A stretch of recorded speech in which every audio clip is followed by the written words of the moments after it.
AGLOW's been around since 1956, and I inquired to find out when the first AIC celebration actually began with some of our older members, and they said it's been going on so long that no one can actually remember. So we're going to just celebrate our members that we have and continue the celebration as we go. But we'd like to start with thanking our sponsors, Delta Defense and USCCA. I've been a member of AGLOW, and get ready to applaud. This is my 30th year. And the organization has meant so much to me and helped me so much in my career over the years that I've just decided that no matter where I work and what I do, I'm going to continue giving back to the AGLOW conference. It's just been that important. We are working diligently to connect the outdoor community to the self-defense community. And we can only do that with you. So continue to get to know us, work for us. It's just a wonderful group of people and a wonderful organization, so thank you. Our other sponsor is Ducks Unlimited. You know, I've been in the outdoor industry for at least 20 years, and one of the cool things when I come to conferences like this is to see so many people that are invested in themselves. There's so many business owners and freelancers who have basically struck out on their own.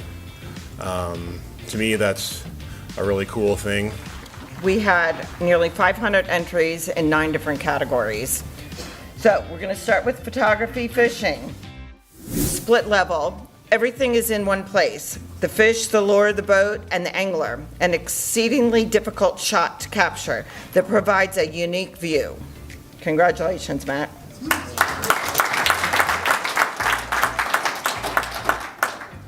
In second place, Kyle Agru. Great job capturing that split-second realization that a fish is finally attached.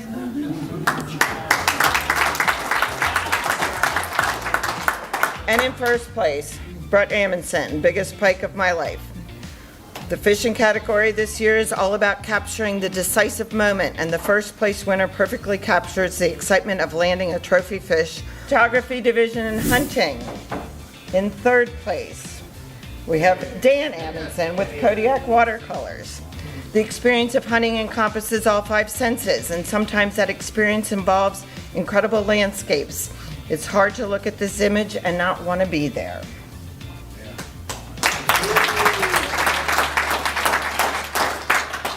In second place, we have Gretchen Steele with Snow Goose Success. In this image, the experience of hunting with a dog captured entirely with a perfect expression in the dog's eyes. The leg and hand of the hunter in the background complete the story.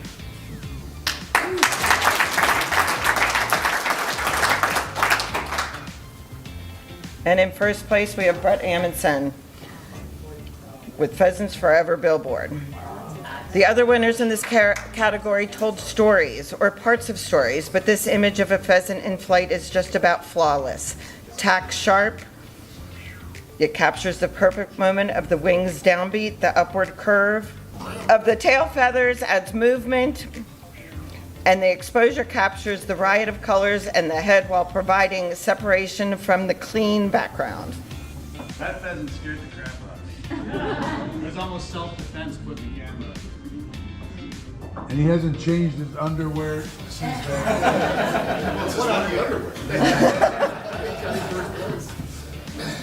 In the outdoor recreation division, in third place, Steve Featherstone, ice climber. Whenever the photographer can provide a viewpoint from a position that a regular person can never see, it makes the photo more interesting, and this image has that in spades. The green harness, lines, and helmet captures this image in spades. The green harness contest, the far right positioning of the climber may not follow the classic composition, which we went over in the photo session if everybody read it or went to that. But the space behind the climber adds a lot of information for the viewer. So this is great, Steve. In second place, Brian Hendricks, out with the old. Timing is everything, and this photo captures the yellow holes and white smoke against the darker background at this exact correct moment. The exposure provides great detail in the face while not blowing out the highlights in the shirt.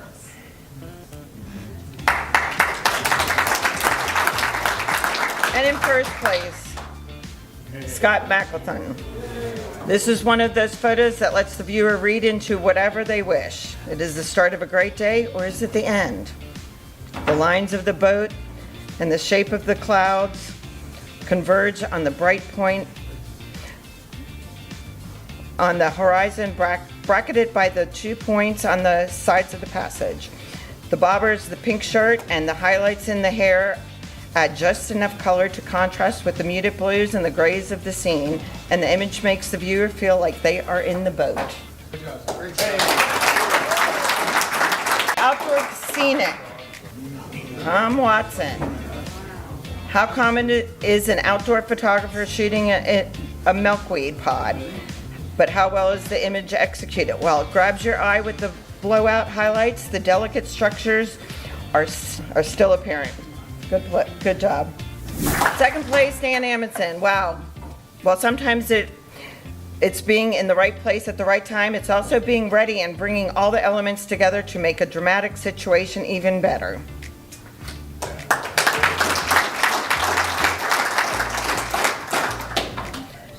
And in first place, Donna Bush.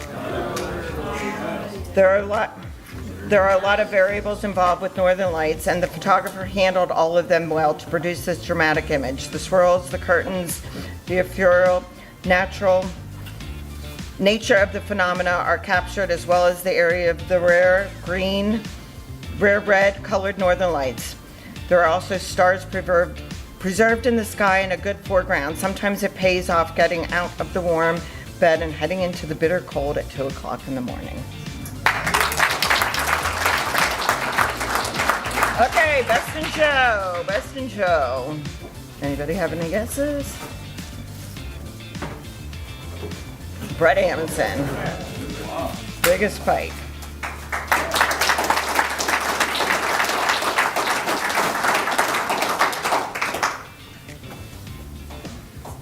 There's some great photos.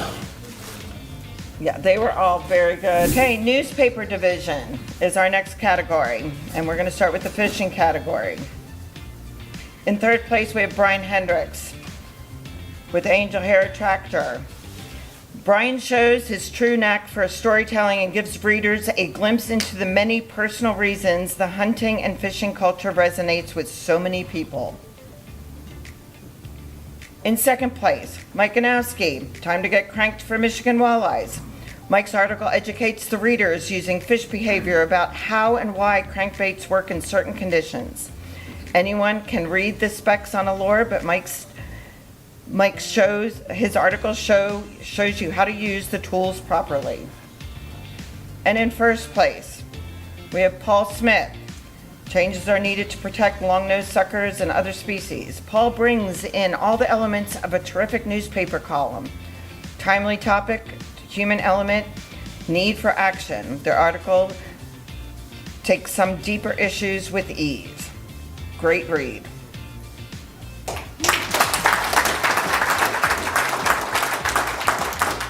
Newspaper division, hunting category. Bill Hiltz Jr., Pursuit of Small Game is the gateway to hunting.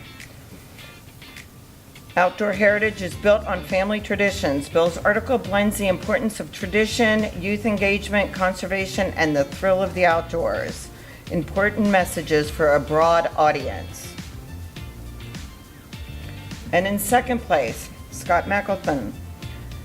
Dad-daughter time. Treat every outdoor adventure like it might be your last. Continuing on the importance of kids, Scott's article reflects on the transition of youth to adulthood with this child and the impact of time well spent together in the outdoors. Good job, Scott. And in first place, Brandon Butler, honoring the hunter who left his turkey vest behind. Brandon explores difficult topics with compassion, end of hunting and end of life. Both are heavy topics that he approaches with optimism and reflection. An engaging read, said the judge.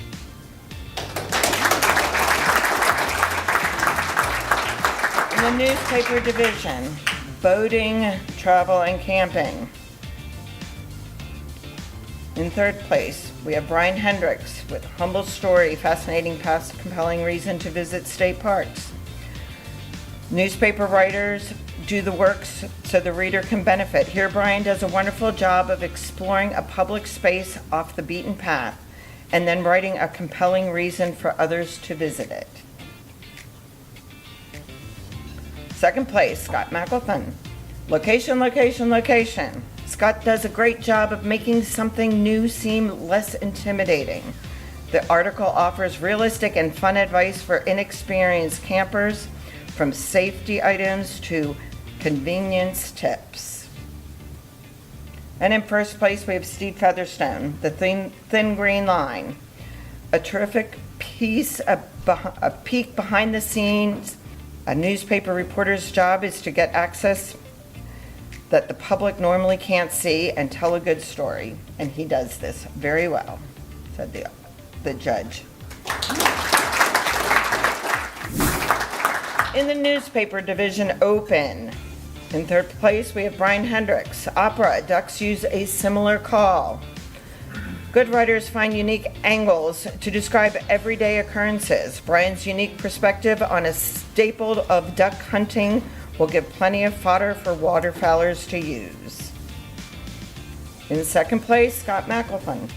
Hunters love stuff, but Scott's story explores the people behind the stuff and how we can all help carry on the legacies of former outdoor enthusiasts. And in first place, Lou Freeman. Sundance returns to county. The intimate relationship between humans and our outdoors landscape continue to evolve. Lou's terrific story explores how America's first inhabitants used dance and their environment to tell their stories. Fishing category. In third place, Brent Fervies. If I destroy your last name pronunciation, I apologize in advance. Trash to Treasure. Talks about what few fish articles do. Finding the joy in catching rough fish. I like that it details an often overlooked angle of the sport, said my judge. Scott McElphin came in second place with Jumbos on Ice. It clearly describes a body of water and helps anglers pick it apart and find great ice fishing. And in first place, we have Joe Henry. Great photos, gave great tips and advice on how to go about finding success to find walleyes under the ice. Joe, you know about walleyes? Wow. My boy Joe.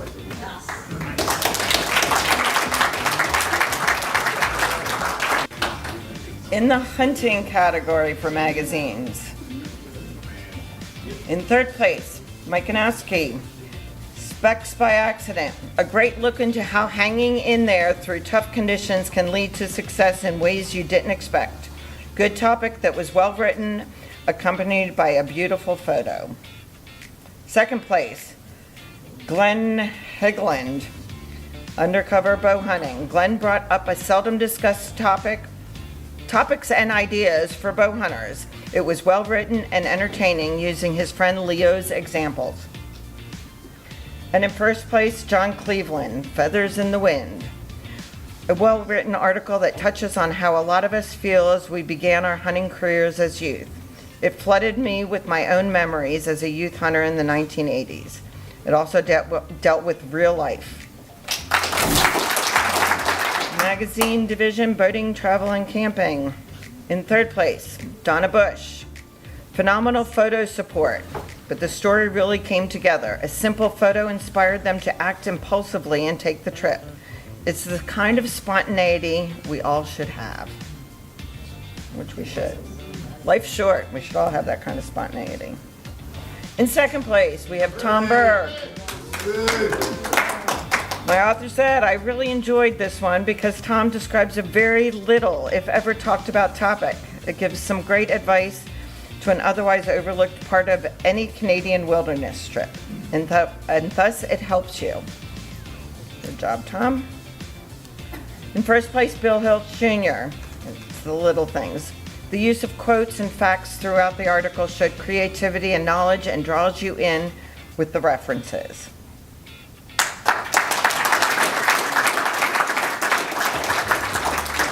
Magazine Division Open. In third place, Ken Perrott. Attention to Prevention. Very well written and informative article that conveys the essential information to help avoid ticks and the illnesses that they can carry. In second place, Tom Carey, Breaking Camp. Tom provides incredible details, brought back many memories I had of traditions. And in first place, Jeff Davis, What I've Learned. Great examples to learn and live by, both in the outdoors and in life. A good read and well put together, simple and effective. Next we have the book division, and in third place we have Mike Joyner, a book called A Walk in the Turkey Woods.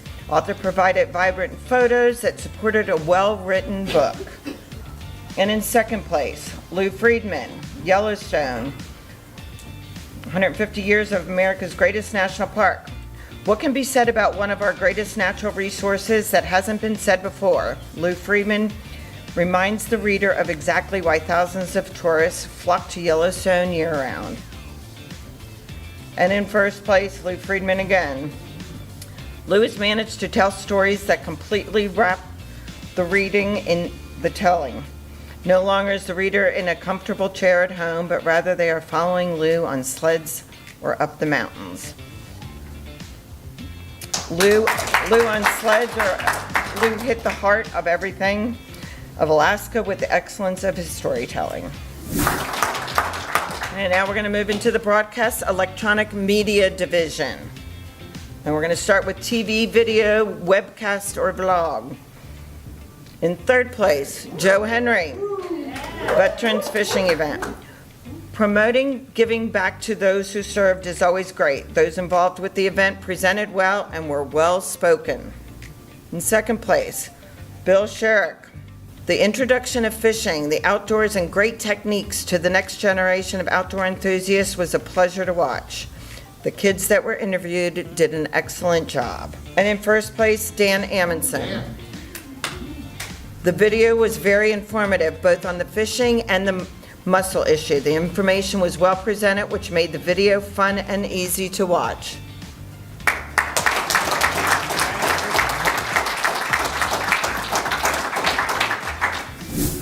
In the hunting division, in third place, Bill Sherrick. Showcasing what it takes to access some of the remote areas in Florida to chase birds such as snipe took a lot of work and created some incredible footage. Having flip palette involved was a bonus. In second place, Matt Addington, A Dog Named Kaya. The storyline of becoming a hunter from a non-hunter, especially because of a dog, is so unique. Man's best friend doing what she loves and forever changing her owner. First place, Brett Amundsen, Finding Fawns. Brett showcases the technology and the process of tracking fawns that is available today and gives a great insight of how herds can be managed. Excellent presentation and information.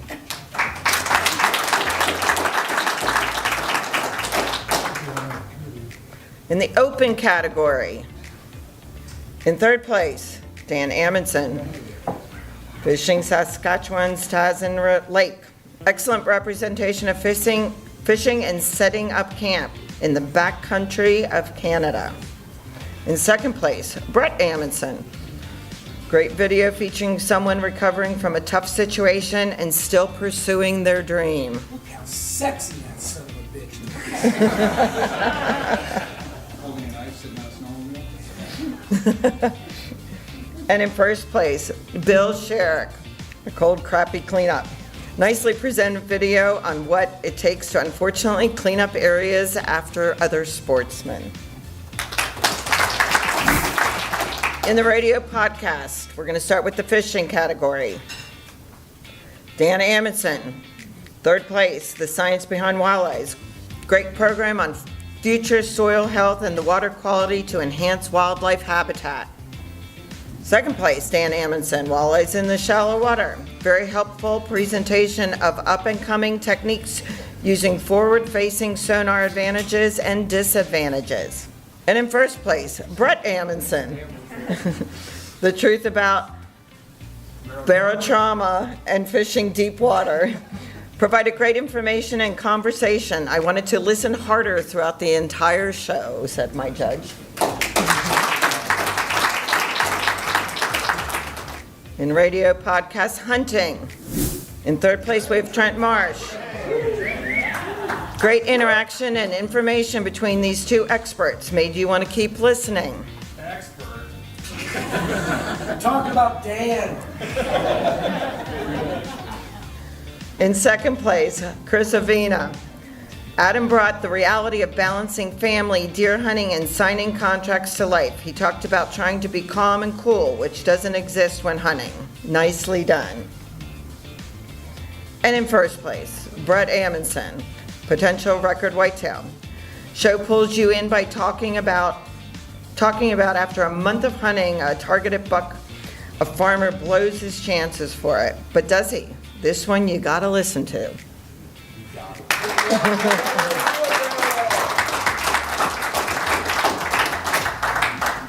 And in the radio podcast open category, in third place, we have Brett Amundsen, the science behind walleyes. Host and guest Brandon Butler capture the audience with great dialogue and relevant discussions on future soil health and water quality to enhance wildlife habitat. In second place, we have Trent Marsh. Trent expertly... Need an Amundsen. And I outfish Steve Canaz.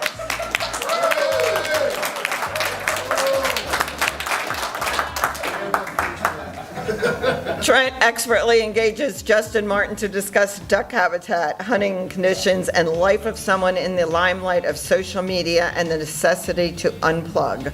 Very insightful show. Good job, Trent. It was magical. And in first place, we have Brandon Butler with Faith, Fishing, and Recovery with Blake Wilson. It's real. It is a deep story that tells how fishing saved yet another life.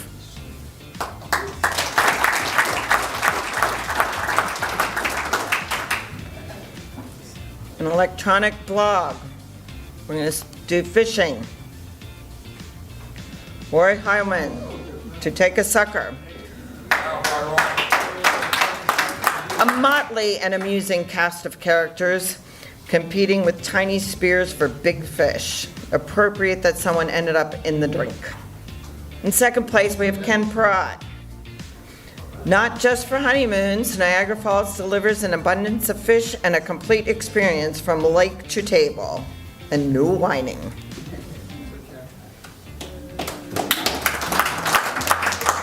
And in first place, Larry Whiteley.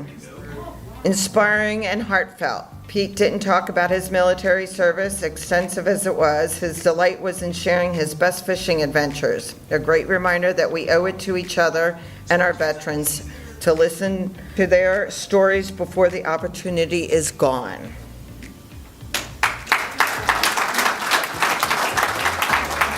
Electronic blog hunting. Serena Jakowski, the envy of hunting camp. Nice job showcasing this big boy and the step-by-step process of getting acquainted with the new gun, especially the learn by doing, and then doing it again and again and again to get it right. In second place, Josh Honeycutt. And this one's actually pretty funny. Have to admire the concentration it took to bring down this buck at its most inopportune yet humorously told moment. You can't really control when nature calls, but you can make the best of it.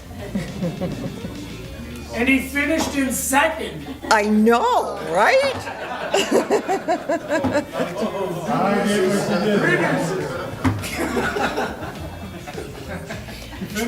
And in first place, Ken Pratt. Air iguanas, hunting invasives in South Florida. Eliminating exotics with an air gun in an urban setting. What could be better? Certainly not as simple as it sounds, and great job weaving in fact and the fun together for an informative look at this little-known sport. I recommend anybody who gets a chance to do this, go do it. It is a hoot, it's a blast, and they actually taste good.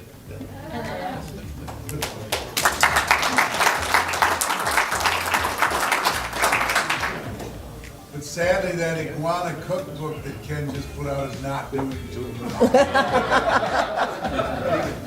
Electronic blog open. In third place, we have Gretchen Steele, The Ethics of Picking Wildflowers on Public Lands. A careful and balanced explanation of what access to our public land means to all of us and how to enjoy and respect the experience. In second place, Larry Whiteley, The Old Oak Tree. The life and death of a mighty and old oak tree. Reading this felt like losing a dear old friend that provided so much gentle enjoyment for generations. And in first place, James Prophet took what could have been a dry technical topic and made it compelling and thought-provoking. Protecting our environment from wastes we create is no easy feat to accomplish.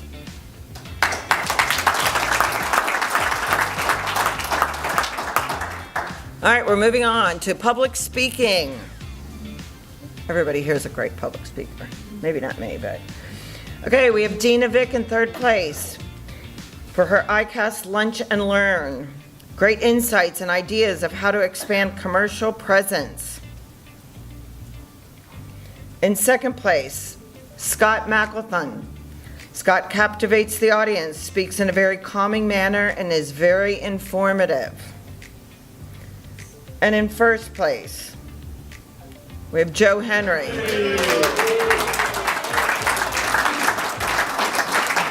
Joe makes a new definition of an old strategy. His presentation is easy to grasp, great pronunciation, concise without being short-sighted. Speech. So this was the second, so it'd be a win-win.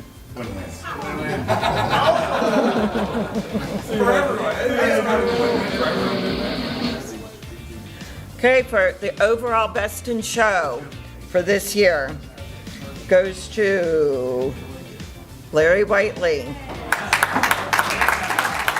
Repeat stories.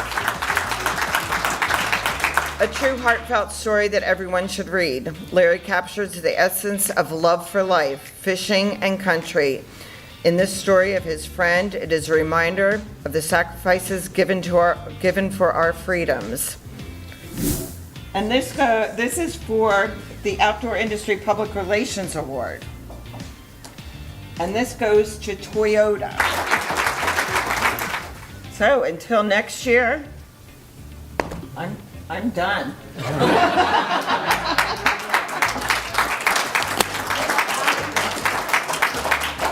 So, one quick thing that she did mention, Karen mentioned, was that she did reach out. She reached out through me and through many other members and said, you know, I want to make a part of my program. Who could we ask to tell us, you know, how long AIC's been around and when it started? And so I reached out to a handful of members. I thought, you know, who do I know that's been around a long time that kind of knows the history of AGLOW? And I reached out to maybe half a dozen guys, and I got reply after reply of, man, I don't know, it's been there as long as I have, so long we can't remember, because of one Karen really liked. And Bill Hiltz Jr., I think, kind of summed them up. He said, I'm not sure when it started, but I'm sure Dan Small won all the awards. I'm just ashamed that Dan's not here to get that recognition. So.